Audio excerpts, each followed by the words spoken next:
नमस्ते साथियों, कैसे हैं आप सब। अपनी बनारस की यात्रा के दौरान हमारा अगला पड़ाव था विंध्याचल देवी का मंदिर। तो विंध्याचल जाने के लिए हम सब अपने होटल से निकल पड़े और बनारस की प्रसिद्ध गलियों से होते हुए, जिन्हें बनारस का हृदय भी कहा जाता है, हम सब आ गए कैंट बस अड्डे। कैंट बस अड्डा बनारस के मुख्य रेलवे स्टेशन के बिल्कुल बगल में स्थित है और वहां से आपको विंध्याचल जाने की बसें मिल जाएंगी। विंध्याचल जाने की बसें आपको दो तरह से मिलेंगी। यदि आप मंदिर जाना चाहते हैं तो आप विंध्याचल के लिए ही बस लीजिए, और अगर आपने मिर्जापुर की बस ले ली तो बस आपको मिर्जापुर उतार देगी। फिर वहां से करीबन 8 किलोमीटर आपको दूसरे साधन से जाना होगा। विंध्याचल मंदिर के लिए सीधी बसें मिलती हैं, आप सीधे वहीं पहुंचिए। जब आप मंदिर पहुंच जाएंगे तो वहां से आपको ऑटो मिलेगा। ऑटो वाले से आप बात कर लें और विंध्याचल मंदिर, काली खो मंदिर और अष्टभुजा देवी, इन तीनों के दर्शन की बात कर लें, और इसके लिए वो आपसे लगभग 300 रुपये की डिमांड करेगा। थोड़ा बहुत बार्गेनिंग आप कर सकते हैं, लेकिन 250-300 रुपये एक वाजिब कीमत है इसके लिए, क्योंकि पूरी यात्रा में आपको 3 घंटे कम से कम लगेंगे। तो आइए चलते हैं विंध्याचल देवी के दर्शन करने के लिए। जय माता की। बस से उतरने के बाद हम लोगों ने ऑटो ले लिया और जिसने हमसे करीबन 250 रुपये लिए, और हम सब निकल पड़े विंध्याचल देवी के दर्शन करने। लेकिन वहां पहुंचकर देखते क्या है कि जब हम इसके पहले यहाँ आए थे कई साल पहले, तो विंध्याचल देवी मंदिर तक जाने का रास्ता बहुत ही सकरा था। अगल बगल काफ़ी घर और दुकानें थी, लेकिन यहाँ पहुँचने के बाद हम तो हैरत में पड़ गए, क्योंकि आसपास का रास्ता काफ़ी चौड़ा हो चुका था। लगभग रास्ते में पड़ने वाले सारे घरों को गिरा दिया गया था, और पता करने पर यह पता चला कि काशी विश्वनाथ मंदिर के तर्ज पर ही योगी सरकार इसका निर्माण भी कर रही है, और एक बहुत ही भव्य गलियारा बनाया जा रहा है। काम भी काफ़ी युद्ध स्तर पे हो रहा है। योगी सरकार का यह ड्रीम प्रोजेक्ट साकार होने के बाद यहाँ धार्मिक पर्यटन को तो बढ़ावा मिलेगा ही, साथ ही साथ लोगों को रोजगार के अवसर भी मिलेंगे। विंध्याचल धाम में आने वाले माँ विंध्यवासिनी के भक्तों की सारी सुख सुविधाओं को ध्यान में रखकर ही इस कॉरिडोर का निर्माण शुरू हो चुका है। तीर्थ पर्यटन को बढ़ावा देने के उद्देश्य से काशी विश्वनाथ की तर्ज पर प्रदेश सरकार की तरफ से 224 करोड़ की लागत से विंध्य कॉरिडोर का निर्माण किया जा रहा है। इस निर्माण के प्रथम फेज के अंतर्गत मंदिर परिसर और परिक्रमा पथ के साथ मंदिर की तरफ जाने वाली गलियों को चौड़ा करने के लिए रास्ते में पड़ने वाले मकान और दुकान को अधिग्रहण करके उनको तोड़ दिया गया है। बाकायदा मकान मालिकों को उसका मुआवजा भी दे दिया गया है। कॉरिडोर के लिए 20 मई 2022 तक कुल 522 संपत्तियां खरीदी गई हैं, जिनका कुल 96 करोड़ रुपए का मुआवजा भी दिया गया है। यह संपत्ति 2 चरणों में खरीदी गई है। प्रॉपर्टी अधिग्रहण करने के बाद निर्माण कार्य भी युद्ध स्तर पर चालू हो गया है। यह निर्माण कार्य 3 चरणों में पूरा होगा। निर्माण कार्य के लिए कुल 128 करोड़ रुपए की लागत आंकी गई है। इसमें से पहली किस्त के रूप में 15 करोड़ रुपए जारी भी कर दिए गए हैं। पहले चरण के निर्माण के तहत न्यू वीआईपी सड़क का निर्माण कार्य पूरा हो चुका है। पुरानी वीआईपी सड़क का भी लगभग 60% कार्य पूरा हो चुका है। इसके साथ ही नींव की खुदाई का कार्य भी चालू हो गया है। विंध्य कॉरिडोर का निर्माण अहरौरा के गुलाबी पत्थरों से किया जा रहा है, जिससे राजस्थान के जयपुर के कुशल कारीगर इन पत्थरों को तराशने का काम कर रहे हैं। पत्थर की शिला को राजस्थान भेजा जा रहा है। जयपुर में पत्थर को तराशने के बाद इन्हें फिर मिर्जापुर लाया जाएगा। पहले यहाँ पतली पतली गलियां थीं, मंदिर के पास भी जगह नहीं थी, लेकिन अब मंदिर के चारों तरफ स्पेस ही स्पेस हो गया है। गलियां भी चौड़ी हो गई हैं। गंगा की तरफ जाने वाली रोड भी चौड़ी हो गई है। मंदिर से ही अब गंगा जी दिखाई पड़ती हैं। विंध्यवासिनी, महामाया या योग माया माँ दुर्गा के ही एक परोपकारी स्वरूप का नाम है।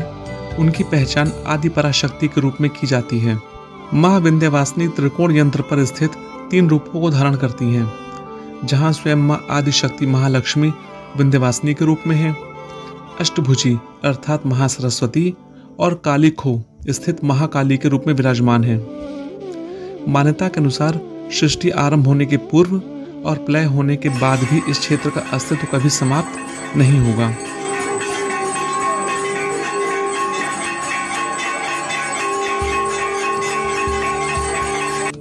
देवी को उनका नाम विंध्य पर्वत से मिला। विंध्यवासिनी नाम का शाब्दिक अर्थ है विंध्य में निवास करने वाला। जैसा कि माना जाता है कि धरती पर शक्तिपीठों का निर्माण हुआ जहां सती के शरीर के अंग गिरे थे, लेकिन विंध्याचल वह स्थान और वह शक्तिपीठ है जहां देवी ने अपने जन्म के बाद निवास करने के लिए स्वयं चुना था, इसलिए इसे पूर्ण शक्तिपीठ भी कहा जाता है।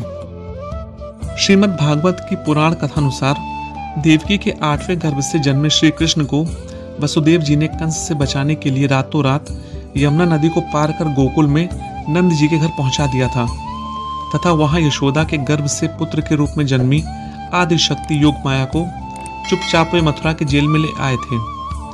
बाद में जब कंस को देवकी के 8वें संतान के जन्म का समाचार मिला तो वह कारागार में पहुंचा। उसने उस नवजात कन्या को पत्थर पर पटक कर जैसे ही मारना चाहा, वह कन्या अचानक कंस के हाथों से छूटकर आकाश में पहुंच गई और वहां उसने अपना दिव्य स्वरूप दिखाकर कंस के वध की भविष्यवाणी की और अंत में भगवती विंध्याचल धाम में वापस लौट गई। मां विंध्यवासिनी देवी मंदिर श्रद्धालुओं की आस्था का प्रमुख केंद्र है। देश के 51 शक्तिपीठों में से एक है विंध्याचल की देवी मां विंध्यवासिनी। विंध्याचल की पहाड़ियों में गंगा की पवित्र धाराओं की कलकल करती ध्वनि प्रकृति की अनुपम छटा बिखेरती है। त्रिकोण यंत्र पर स्थित विंध्याचल निवासिनी देवी लोक हिताय, महालक्ष्मी, महाकाली तथा महासरस्वती का रूप धारण करती है। विंध्यवासिनी देवी विंध्य पर्वत पर स्थित मधु तथा कैटभ नामक असुरों का नाश करने वाली भगवती यंत्र की अधिष्ठात्री देवी हैं। कहा जाता है कि जो मनुष्य इस स्थान पर तप करता है उसे अवश्य ही सिद्धि प्राप्त होती है। विविध संप्रदाय के उपासकों को मनवांछित फल देने वाली मां विंध्यवासिनी देवी अपने अलौकिक प्रकाश के साथ यहाँ नित्य विराजमान रहती हैं। ऐसी मान्यता है कि सृष्टि आरंभ होने से पूर्व और प्रलय के बाद भी इस क्षेत्र का अस्तित्व कभी समाप्त नहीं हो सकता। यहाँ पर संकल्प मात्र से उपासकों को सिद्धि प्राप्त होती है। इस कारण यह क्षेत्र सिद्धपीठ के रूप में विख्यात है। आदि शक्ति की शाश्वत लीला भूमि मां विंध्यवासिनी के धाम में पूरे वर्ष दर्शनार्थियों का आना जाना लगा रहता है। चैत्र व शारदीय नवरात्र के अवसर पर यहाँ पर देश के कोने कोने से लाखों लोगों का जन समूह उजड़ता है। ब्रह्मा, विष्णु व महेश भी भगवती की मातृ भाव से उपासना करते हैं, तभी वे सृष्टि की व्यवस्था करने में समर्थ होते हैं। विंध्य पर्वत श्रृंखला के मध्य पतित पावनी गंगा के कंठ पर विराजमान मां विंध्यवासिनी देवी मंदिर श्रद्धालुओं की आस्था का प्रमुख केंद्र है। सबसे खास बात यह है कि यहाँ 3 किलोमीटर के दायरे में 3 प्रमुख देवियां विराजमान हैं। ऐसा माना जाता है कि तीनों देवियों के दर्शन किए बिना विंध्याचल की यात्रा अधूरी है। तीनों के केंद्र में है मां विंध्यवासिनी। यहाँ निकट ही काली खो पहाड़ी पर महाकाली तथा अष्टभुजा पहाड़ी पर अष्टभुजी देवी विराजमान है। नवरात्र के दिनों में मां के विशेष श्रृंगार के लिए मंदिर के कपाट दिन में 4 बार बंद किए जाते हैं। सामान्य दिनों में मंदिर के कपाट रात 12 बजे से भोर 4 बजे तक बंद रहते हैं। नवरात्र में महानिशा पूजन का भी अपना महत्व है। यहाँ अष्टमी तिथि पर वाम मार्गी तथा दक्षिण मार्गी तांत्रिकों का जमावड़ा लगा रहता है। आधी रात के बाद रोंगटे खड़े कर देने वाली पूजा शुरू होती है। ऐसा माना जाता है कि तांत्रिक यहाँ अपनी तंत्र विद्या सिद्ध करते हैं। कहा जाता है कि नवरात्र के दिनों में मां मंदिर की पताका पर वास करती हैं, ताकि किसी वजह से मंदिर में न पहुंच पाने वाले भी मां के सूक्ष्म रूप के दर्शन कर पाएं।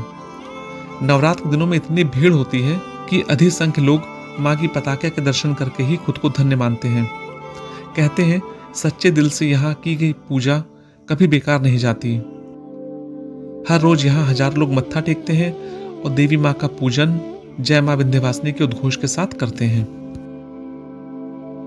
मां के इस धाम में त्रिकोण यात्रा का विशेष महत्व होता है, जिसमें लघु और वृहद त्रिकोण की यात्रा की जाती है। लघु त्रिकोण यात्रा में एक मंदिर परिसर में मां के 3 रूपों के दर्शन होते हैं। वहीं दूसरी ओर वृहद त्रिकोण यात्रा में 3 अलग अलग रूपों में मां विंध्यवासिनी, महाकाली और मां अष्टभुजी के दर्शनों का सौभाग्य भक्तों को मिलता है।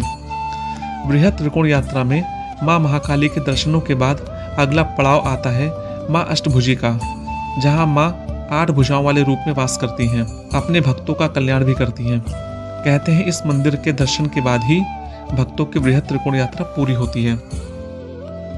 तो साथियों, आशा करता हूं कि दर्शन आपने अच्छे से किए होंगे। माता विंध्यवासिनी आप सब पर अपनी कृपा बनाए रखें। यदि साथियों आपको वीडियो पसंद आया हो तो चैनल को सब्सक्राइब, वीडियो को लाइक और शेयर ज़रूर कीजिएगा, क्योंकि आपके ऐसा करने से हमें काफ़ी प्रेरणा मिलती है और हम आपको तरह तरह के नए नए वीडियो और नई नई यात्राओं पर ले जाते हैं। तो साथियों, मिलते हैं अगली किसी वीडियो में। तब तक के लिए अपने साथी अनुपम अग्रवाल को इजाज़त दीजिए। नमस्कार। जय माता की।